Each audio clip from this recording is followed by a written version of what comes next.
So I suppose you were wondering why I wanted you to grab the flyers, right? Yeah. There are people who come out here just to visit the lake. I'm fine with people standing on the shore, but until we know exactly what's going on, we need to keep people out of it.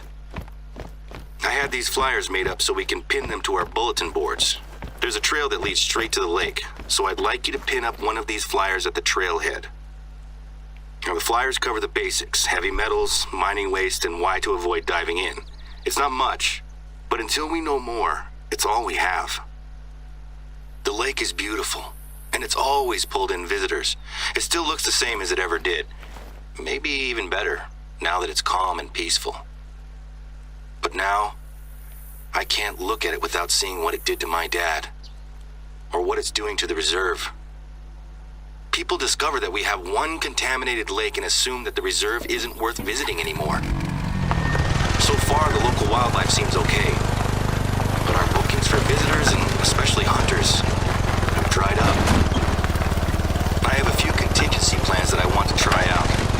I'm a little nervous, though, as our board can be a little conservative. And if my ideas don't involve pulling in hunters, it can be really tricky to get them on board. It was easier to convince the board to invite yourself and Rennie into the reserve, given that you're both hunters with good reputations. I'm glad you said yes. I'm only doing it just because it's what I'm supposed to do. Right, so we've got to go to there, which isn't too bad. So the mission actually now is called the Poison Chalice.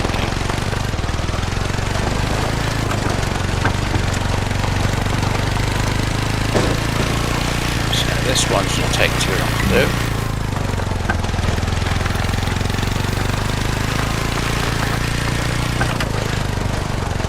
Right. Aha. Oh yeah, it's there. Right. One down, one to go. Oh, Keep okay. following the trail to the lake. Okie dokie. Anyway guys, as you may know, driving a vehicle will make animals run, so if you actually want to hunt during this part, don't drive. The only reason why I'm driving is to make this a little bit quicker and a little bit easier.